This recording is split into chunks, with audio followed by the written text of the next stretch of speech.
So Adam, let's kick this off with, some questions regarding fundraising for early stage startups. How do you think early stage entrepreneurs should approach the valuation question, especially at the pre-seed or seed round?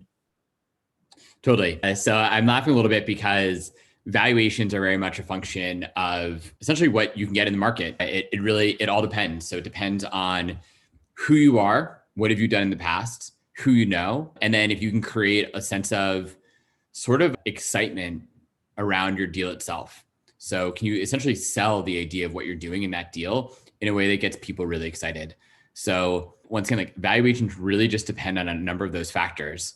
So if you're at the really earliest stages, let's say you're a solo founder, non-technical solo founder, doesn't have a lot of connections or know folks who have access to money, and you don't have, let's say, an amazing background, you didn't work at Google for the past 10 years and some amazing role there, things like that, your valuation is probably going to be low. But that's sort of the market speaking to some extent that you don't have a lot of proof points that you are going to be a success. So there's no way for people to really know that you are actually going to be really successful. So the signals don't exist. But as you get further along and you start adding more and more signals that investors can actually look at and use to justify the valuation that you might want, that pricing changes or the valuation changes. So once you get your company off the ground and you start having some customers, and then how quickly are you adding those customers?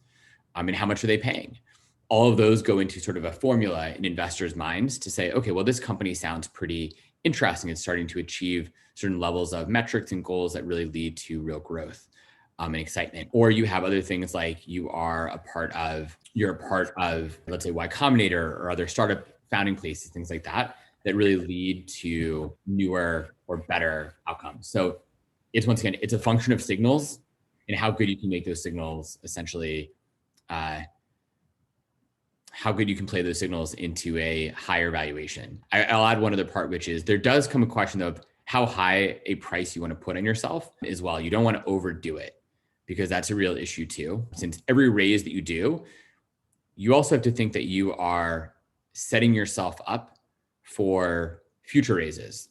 So the price point that you put on yourself, someone's going to look to double that. You want to double that price or more in the next 12 to 18 months. So if you put your price on yourself that is really, really high, then you need to make sure you can justify that in 12 to 18 months. And if you can't, then it's actually going to hurt your company long-term more than it will help. Are there any signs where, you can get some feedback on, okay, I've selected a, decent valuation number. This makes sense at this stage? So there aren't the signs are pretty simple. In this way, it's very much like a free market, which is the signs are that are investors willing to put money into you at that price point?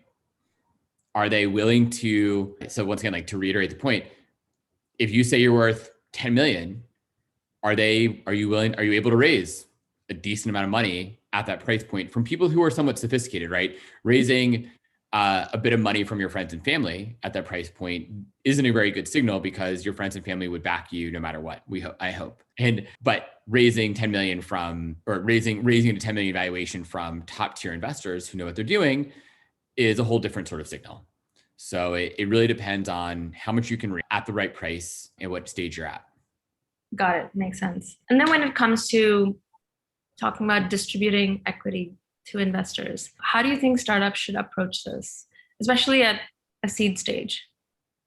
When you say distributing equity, what do you mean exactly? Supposing you're planning a fundraise and you've now you're going back and forth with investors on how much equity to give them. How do you sort of think through that? Are there any guardrails to keep in mind? Yep.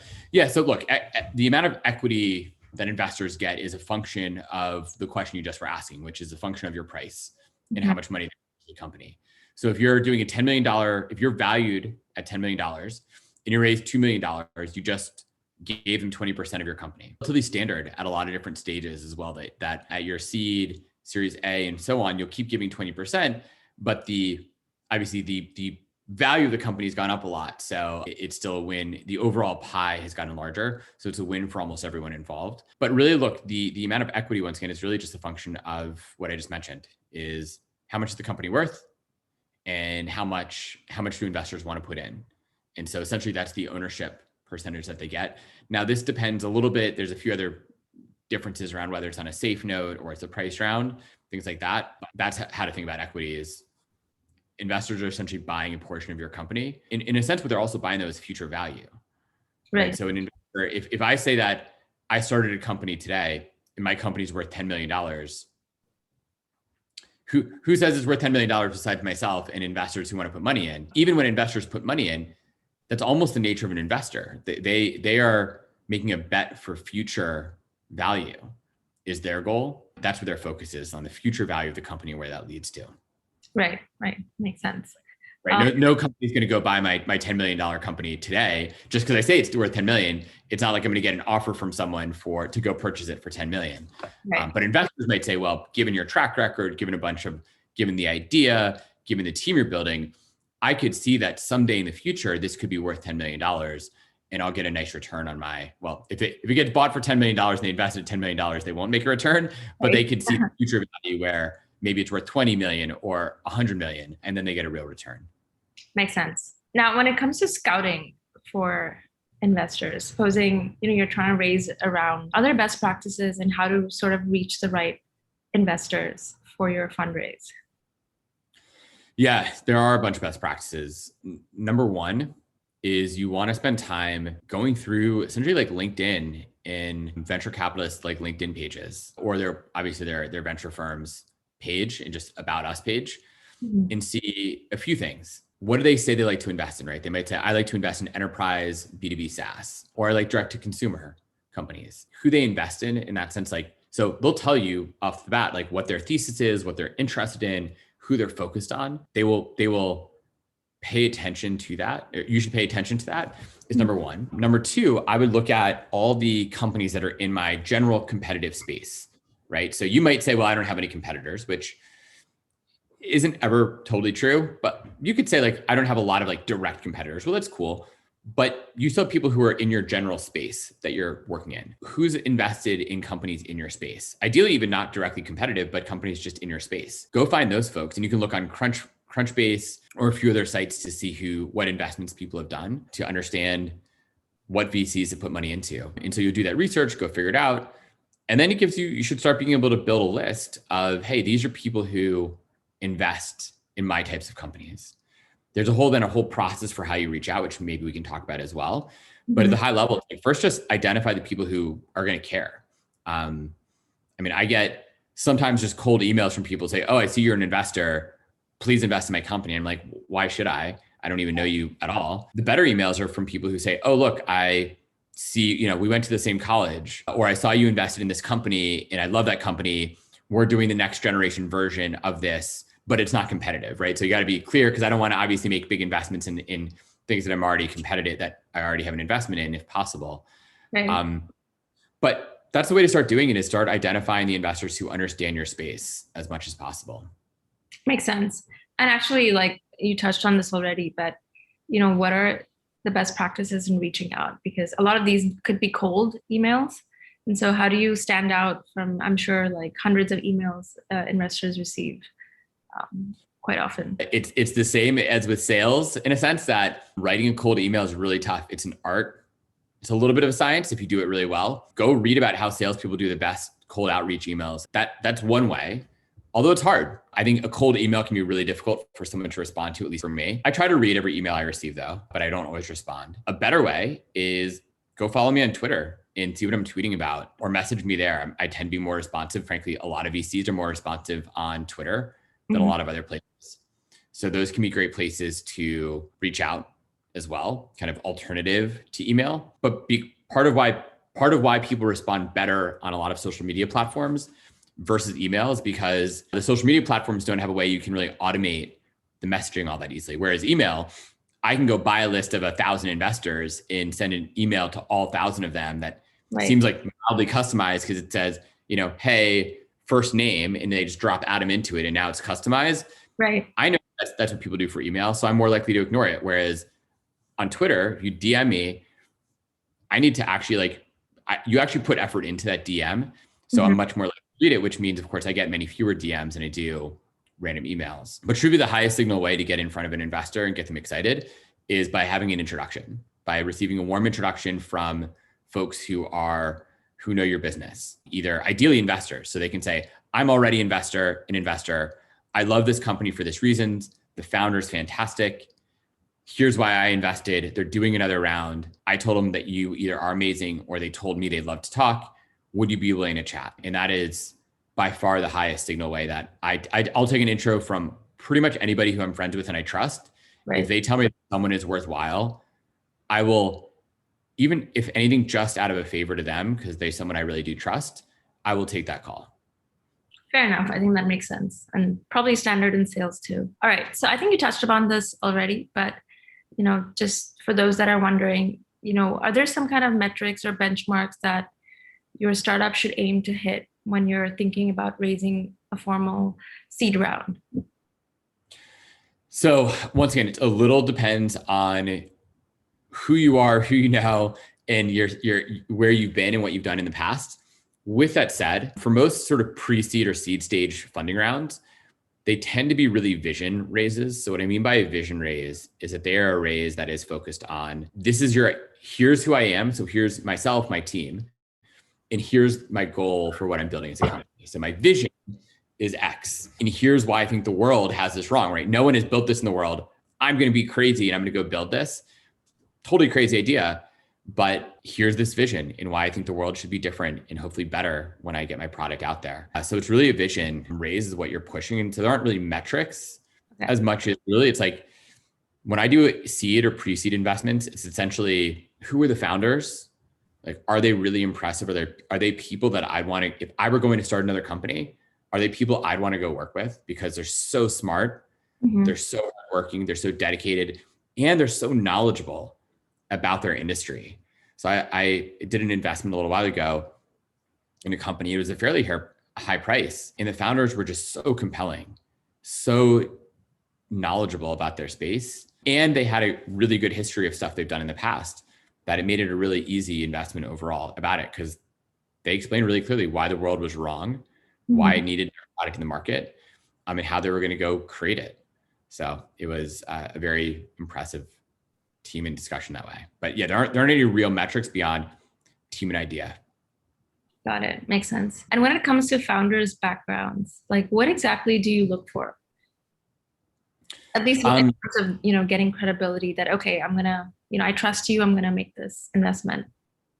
Totally. So it's a few things, right? Where I think kind of number one is, are they knowledgeable about the space and why? It doesn't mean it's been a formal education about the space. It doesn't mean like, oh, I went to school for 4 years and have a PhD in machine learning or something. It can also be you had a personal family tragedy or personal something happened in your life that led you to this situation. So one of my investments, BetterUp, which is a fantastically successful company now, Lexi, the CEO, and I sat down when they were really early, seed stage. No money was in the door actually for them. Wasn't an expert in the space from an education standpoint, but he had been through this same sort of pain that they were solving for in a variety of really personal ways.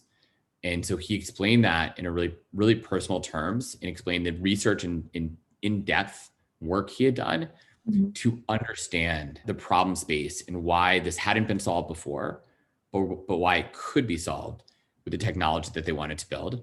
So that was number one. And then number two, he is an individual and his co-founder were both super impressive people and had done some really impressive things in the past. And so their burning desire and passion to make BetterUp a success was pretty evident as well. So sort of a combination of this knowledge and passion for the topic and this just belief, this utter clear belief, despite all evidence to the contrary, that in this case, BetterUp should exist in the world.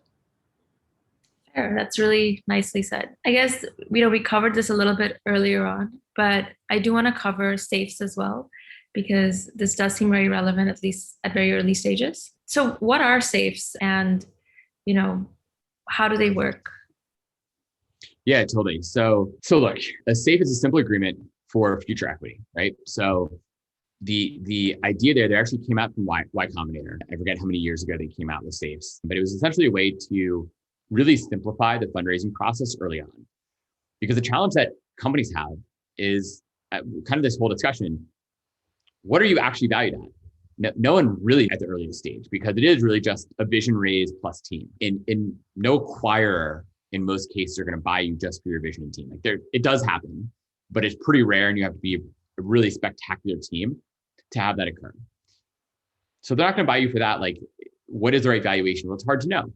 So a SAFE essentially allows people to invest in your company without actually putting a real valuation on it. Now, there are pieces of information within a SAFE that enable you to approximate a valuation. So you might say that you're investing at a cap rate, basically, which basically means like the rate at which the kind of approximate price that you would expect it to go at. And then if the investment later, when the terms convert, is for less or for more, it changes up the overall kind of return to the investor. So there might be a discount on the SAFE as well. So they might say, well, when it converts, it means it's like when you do an actual financing round that is priced, so price financing round, then when that SAFE converts into it, which is a technical part of the SAFE itself that says it converts at this valuation based on what it says. So to give you an example, when the conversion, if you have a 50% discount, which I've seen SAFEs with that, right? They say, we don't know what our valuation is, but this SAFE has a 50% discount and will convert in our financing round. The danger of that, there's a few dangers there, but like a danger would be, well, not a danger, but what would happen is, let's say then the financing round is at $50 million. So you actually have a price round that says the company's worth. So lead VC comes in, says the company's worth 50 million. You have a SAFE that says it converts at a 50% discount. That means that you get essentially the money you put in converts at a valuation of 25 million instead of 50 million. So to put it another way, if you invested 2.5 million on a SAFE note with a 50% discount, and that company gets a price round at 50 million, your 2.5 million converts at a 25 million valuation, which means you actually own 10% of the company at the 25 million valuation, which actually, in a sense, like, so it actually is like a pretty good deal for you because the company is actually worth double that, but you own 10% of it. So it's a pretty big win for companies in that sense. But of course, it can take a long time to get there. And there's a bunch of reasons why there's dangers to it as well. But a SAFE is by far the standard way to do pre-seed and seed investing today. Interesting. And would you recommend SAFEs for specific type of startups, or is this sort of, any startup at a seed stage? Any startup that's raising money at a seed stage should use a SAFE. It's great. It's a well-used vehicle. Don't try to reinvent the wheel. It's just going to make things confusing. Investors are used to it. You will not, unless you are like a financial or legal startup, you're not going to win brownie points for trying to reinvent the wheel for investing stuff, right? Y Combinator did this a few years ago, and they were able to because they're Y Combinator, and it became the default because it was legitimately better. But the only type of company I can ever imagine even not using a SAFE is if you're already generating so much cash that you actually don't need to raise money, right? Like if you're not raising money, or actually put it a different way, if you don't need the money, then you probably don't need a SAFE. Maybe what you would do is you just go to a bank, just get a loan. There's also special financing out there. So Pipe is a company that's gotten a lot of in the press recently. Mm-hmm. And it's a way of funding your company based on revenue. So if I can let Pipe give me money based on my forward projected earnings, that's a huge win for me as a business. I don't actually need to go out and give up ownership in my company. I can instead just go have it financed via Pipe, or banks are a little bit harder in some cases, but either one, there are alternatives to doing a SAFE or really any venture investing whatsoever, just by using the new terms that are coming out, new tools that are coming out there today. So that's the only time I can imagine is if you already are generating a lot of revenue, then yeah, you might not even need to do a venture financing round. Got it. And I mean, you mentioned debt financing. So, why don't more startups choose that route where you can actually protect your equity and, potentially still fundraise through that means versus going the VC route? Yeah, I mean, well, so a few things there. I mean, like one, I don't think technically SAFEs are actually debt anymore. There's previously to SAFEs, there used to be kind of debt basically that you're giving out people and you're paying them interest and things like that, or on paper interest to folks. Today it just isn't standard. So you have SAFEs that are really good for early stage venture financing, or once again, to answer your question specifically, Sachi, you need to actually have revenues to get debt generally. Right. The other option, of course, you could take a personal line of credit. So lots of people start their companies on a credit card. You Right. could absolutely go use a credit card or go to your local bank if you have good relationships there and get a loan. And probably just be a personal loan. You'd be a personal signature. You'd be personally liable. You could absolutely do that. And that is what a lot of startups do early on. If you don't have wealthy family members and you don't know a lot of investors, then yeah, but you believe your idea and truly believe it should exist in the world. Yeah, it's a little bit expensive to go do it on a credit card. But you know what?